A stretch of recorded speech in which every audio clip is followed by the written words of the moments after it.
I would like to deal with two important issues regarding the Turkish armed forces, touching some sensitive issues, how the FETÖ people were so effective in the Turkish armed forces and how they affected the Turkish combat readiness after the coup attempt. So there was a big problem of understanding who carried the military attempt, the military part of the coup attempt in Turkey. So as Metin Gürcan pointed out, that was not indeed a consortium of haters, FETÖ members, or the opportunists. There are many people, there are many opportunist people in Turkish armed forces, more than who got involved in the coup attempt on July 15th. I'm not sure about the number of the haters. Of course, there are some certain of them.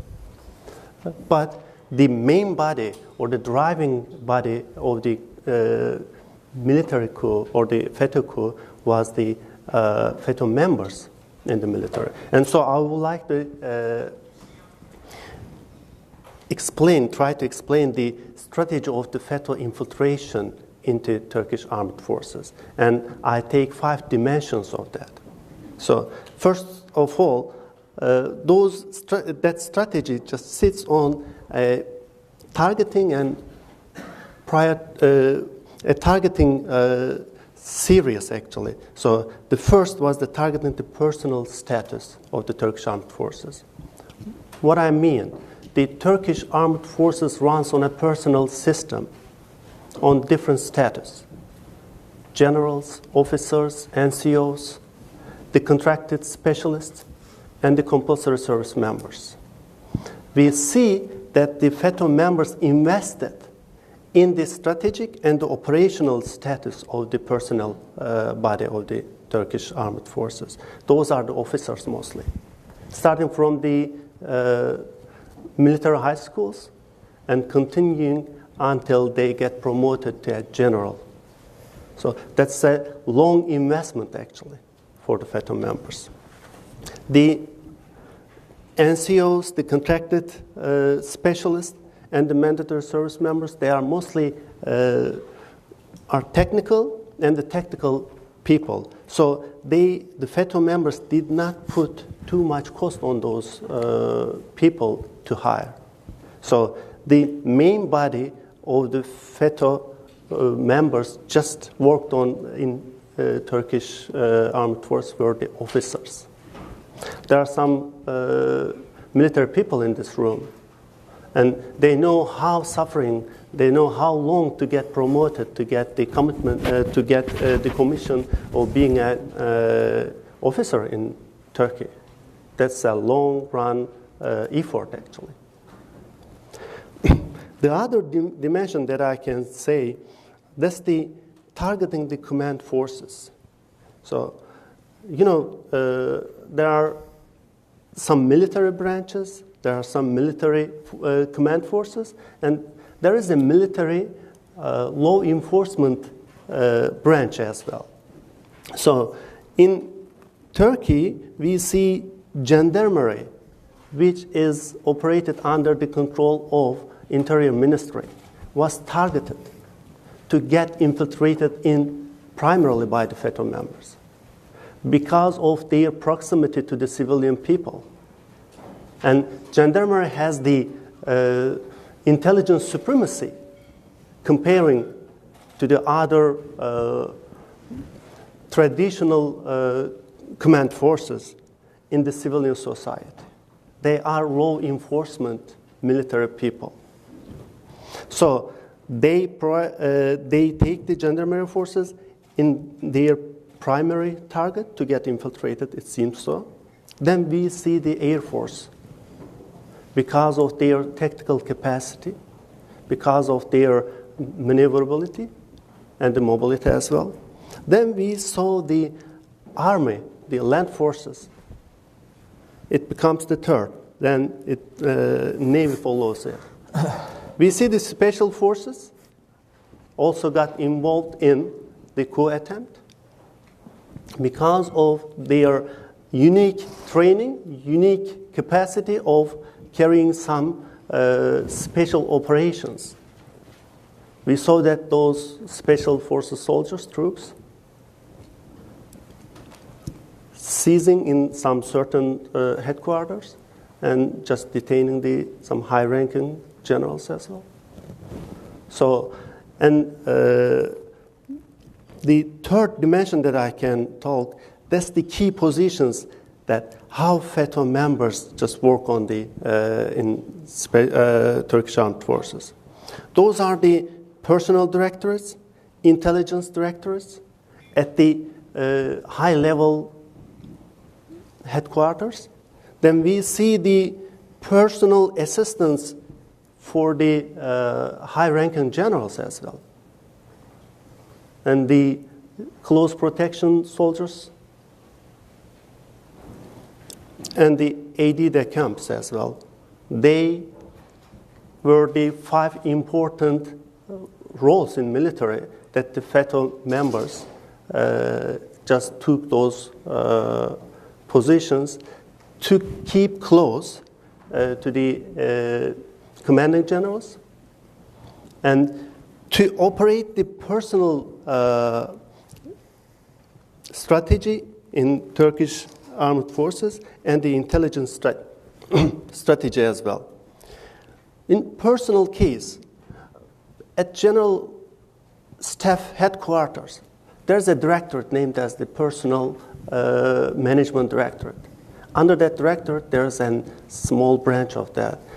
That branch is responsible for promoting and promoting the generals, sending the military people, assigning them to the foreign countries, to NATO cadres as well.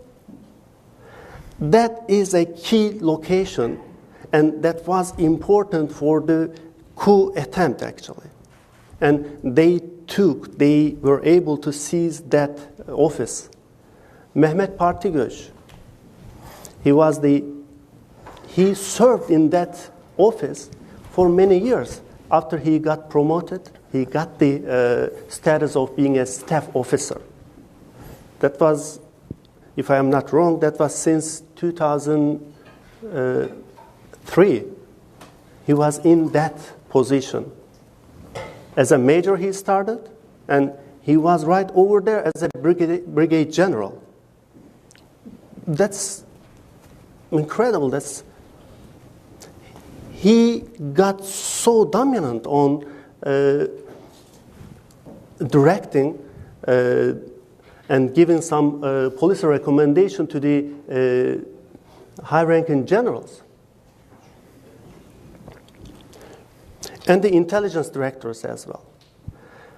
That starts from the battalion level and goes all the way up to the force commands headquarters.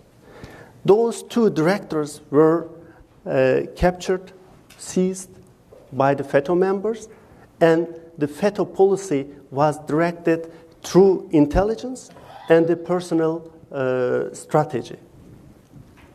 The 4th dimension that I can point out is just to make some staging during the service cycle of a military personnel.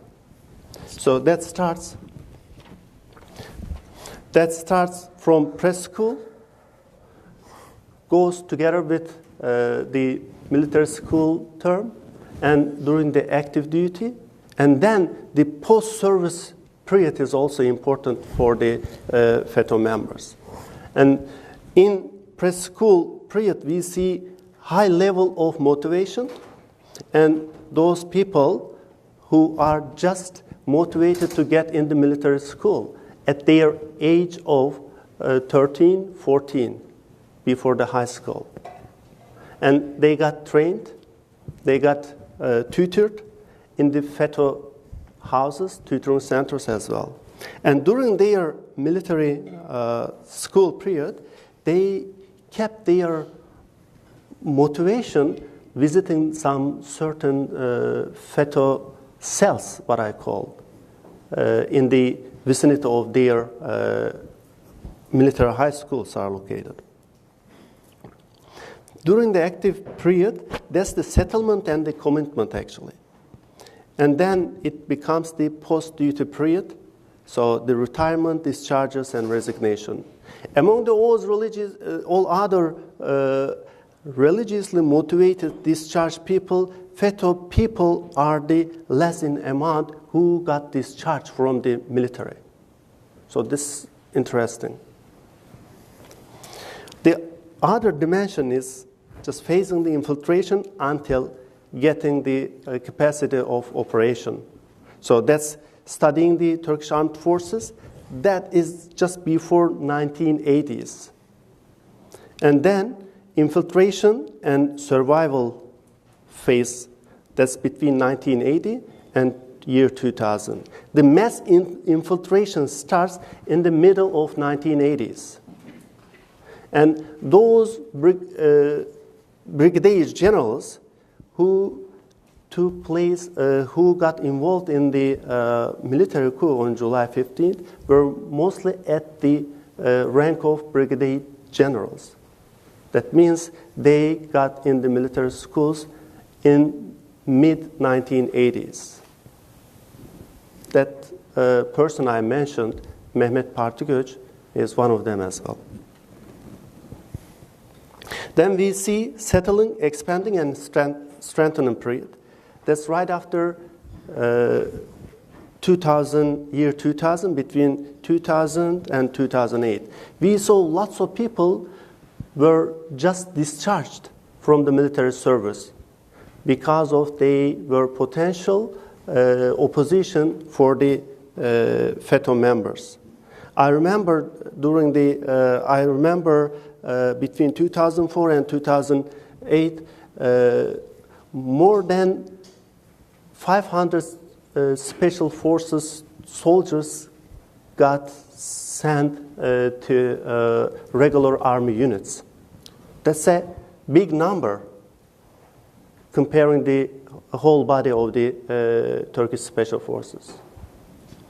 And then we see the purging activities of FETO members. They purged the non-FETO members just using the balyoz, Ergenekon, and such cases as an instrument for purging those people.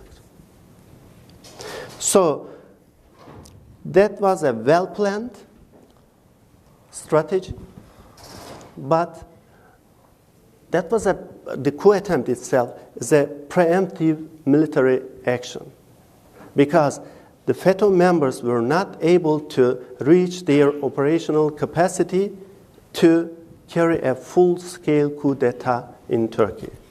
So that was the merit of their strategy. So that's why I'm calling it as preemptive. And the final thing that I would like to put some notes on, that's how this affected the Turkish combat readiness. Definitely that harmed the Turkish know-how, Turkish military know-how. That's for sure. However, the discharge of the FETO members from the Turkish armed forces just eased the fight against terrorism. Since July, it's almost 2,000 PKK members got killed. That's an incredible number. Of course, there are some casualties from the security side, but the impact of the operations are important. The PKK members are now just operating in small tactical elements, not organized in big numbers. So it is just forcing them to act hardly in the mountainous regions.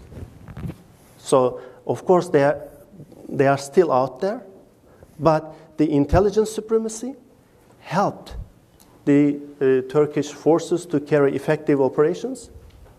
And then the Turkish military and the security operations, security forces got the operational supremacy. Now there's a missing part here, so that completes the fight against terrorism. That's the public diplomacy. So that's not just only a military term, that should be carried together with the civilian institutions as well. Thank you.